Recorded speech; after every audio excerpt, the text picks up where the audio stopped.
Today, we're diving into one of the most emotional and relatable stories in the Bible, Peter's denial of Jesus. It's a moment filled with shame, fear, and regret.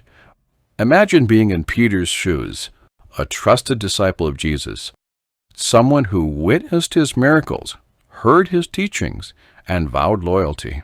But in one fateful night, fear overtakes him, and he denies even knowing his master.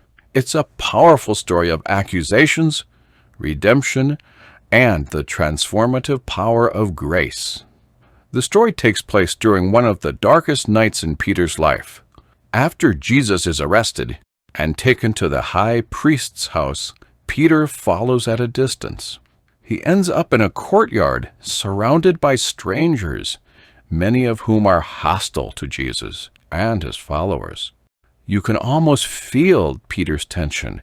He's torn between wanting to stay close to Jesus and being terrified of what might happen if he's exposed. And then it happens.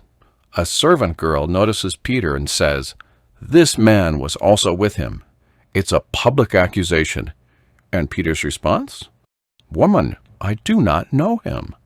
Peter's denial of Jesus should not surprise us, and it should not be viewed with harsh judgment either. To understand Peter's actions, we must first put ourselves in his shoes. The stakes could not have been higher.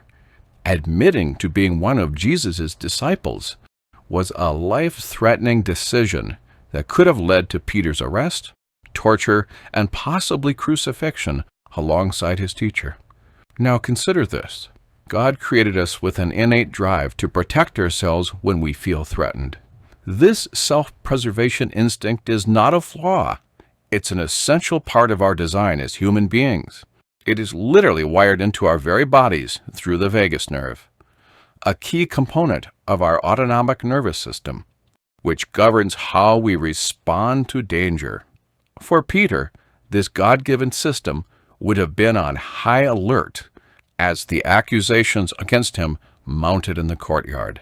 So it was Peter's human nature of automatic and immediate self-protection that contributed greatly to the denial.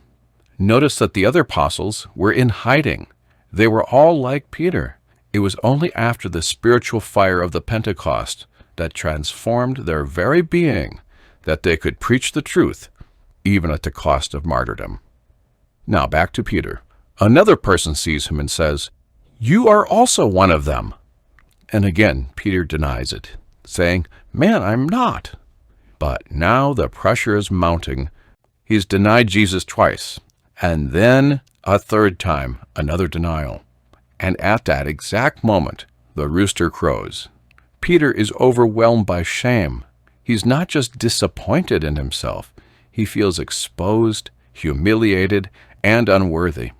It's absolute trauma coming at him from all sides. When the rooster crows, Peter remembers what Jesus had told him earlier.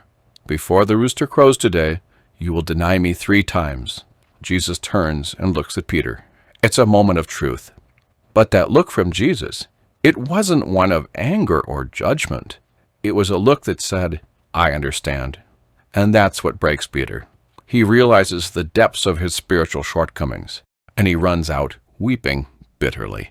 Now move forward to after the resurrection. Peter is still carrying the weight of his shortcomings, but Jesus doesn't leave him in his shame. Instead, he meets Peter on the shores of the Sea of Galilee. Jesus asks Peter 3 times, "Do you love me?" It's not a coincidence. This mirrors Peter's 3 denials. Each time Peter responds, "Yes, Lord, you know that I love you." Jesus accepts Peter for who he is. There's no shaming, such as, "How could you possibly deny me?" Then something amazing happens.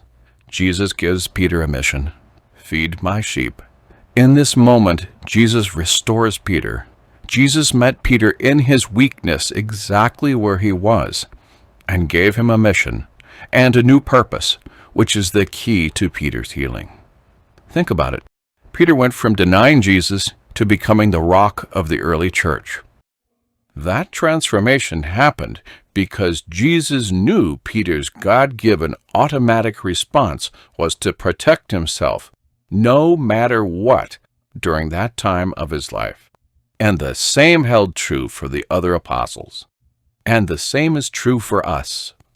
If you're feeling down about not doing the right thing, you may have been protecting yourself in the heat of the moment, like Peter. Jesus doesn't look at you with anger. He looks at you with love, where you stand in the moment, and offers a path towards healing and a new purpose.